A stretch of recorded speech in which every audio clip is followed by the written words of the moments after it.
वाली है, लेकिन इससे पहले ही एक बड़ी चुनौती चारधाम यात्रा को सफल बनाने की धामी सरकार के ऊपर है और इसी मुख्य चुनौती को समझते हुए, जिम्मेदारी को समझते हुए तमाम तरह की बैठकें हो रही हैं। बैठकों के दौर भी चल रहे हैं, लेकिन इन सबके बीच खुद मुख्यमंत्री जो है वो अधिकारियों के साथ जाकर निरीक्षण भी कर रहे हैं। संजय पुंडेर मेरे साथ जुड़े हुए हैं अधिक जानकारी के साथ। संजय, जरा बताइएगा तैयारियां कहां तक पहुंची हैं? मुख्यमंत्री अपने स्तर पर कितनी बैठकें कर चुके हैं? अधिकारियों को क्या दिशा निर्देश दिए गए हैं?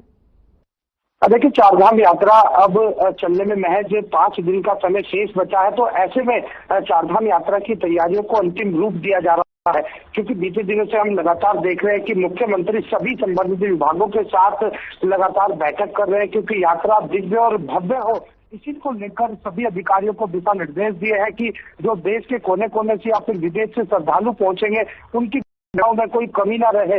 इसी को लेकर लगातार अगर रूट की बात की जाए, स्वास्थ्य साथ ही साथ जो अन्य तमाम सुविधाएं श्रद्धालुओं के लिए होनी है, उसको लेकर कहीं ना कहीं लगातार जायजा भी लिया जा रहा है, क्योंकि हम बीते दिनों से लगातार देख रहे हैं कि मुख्यमंत्री कई ऐसी बैठक कर चुके हैं जिसमें कहीं ना कहीं अधिकारियों को कहा जा रहा है कि समय से पहले जो तमाम कार्य होने हैं उन्हें पूरा कर देना चाहिए, क्योंकि विश्व प्रसिद्ध चारधाम यात्रा को दिव्य और भव्य बनाने के लिए लगातार जो सरकार है वो तमाम प्रयास कर रही है, क्योंकि बीते वर्ष भी हमने देखा है कि जब चारधाम यात्रा चली थी और फिर भीड़ जैसे जैसे बढ़ी थी, तो कहीं ना कहीं जो अव्यवस्थाएं थी वो सामने आ रही थी, कई लोगों की मौत भी हुई थी। तो उन्हीं सब बातों को रखते हुए इस बार जो तैयारियां हैं वो कहीं ना कहीं एक बड़े स्तर से चल रही है। स्वास्थ्य सेवाओं की बात की जाए तो जो भी यात्रा मार्ग होगा वहाँ जगह पर स्वास्थ्य शिविर लगाए गए हैं। इससे पहले यात्रियों को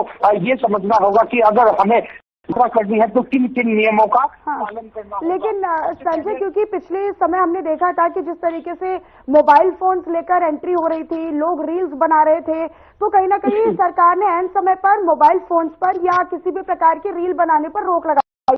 क्या इस बार इनको नियमों में पहले से ही जोड़ा गया है कि मोबाइल फोन पर बैन रहेगा या कैमरे पर रील नहीं बना सकेंगे जो यात्री हैं? अब देखिए, कई तरह की गाइडलाइन जारी की है। सबसे पहले यात्रा अगर कोई भी श्रद्धालु कर रहा है तो उसे रजिस्ट्रेशन करा, और अगर कोई बुजुर्ग है उसका स्वास्थ्य चेकअप होगा, उसके बाद भी वो यात्रा कर सकेगा। इसके अलावा जिस तरह से आपने जिक्र किया है कि किस तरह की गाइडलाइन है, क्योंकि बीते वर्ष हमने देखा है कि जो श्रद्धालु मंदिर प्रांगण में पहुंचे थे वहां पर तमाम तरह की रील बना रहे थे, जिससे कहीं ना कहीं हिंदू धर्म की जो आस्था है उसे ठेस पहुंची थी, और तमाम तरह की जो रील थी वो हमने वायरल होती देखी है। तो इसी को लेकर इस बार जो केदारनाथ धाम है या फिर बद्रीनाथ धाम है, वहाँ का जो 100 मीटर का दायरा है उससे बाहर आप रख सकेंगे। मंदिर प्रांगण में मोबाइल अलाउड नहीं होगा। इसके अलावा तमाम जो अन्य सुविधाएं हैं उनको भी लगातार परखा जा रहा है, क्योंकि चारधाम यात्रा राज्य सरकार के लिए एक बड़ी चुनौती होता है। यही वजह है कि इस बार अधिकारियों को सख्त निर्देश है, अगर किसी भी अधिकारी की लापरवाही सामने आती है तो उस पर कहीं ना कहीं कार्रवाई करने की भी तैयारी चल रही है। जी ठीक है संजय, बहुत शुक्रिया आपका इस जानकारी के लिए। अपनी नजर आप बनाकर रखिएगा इस पर।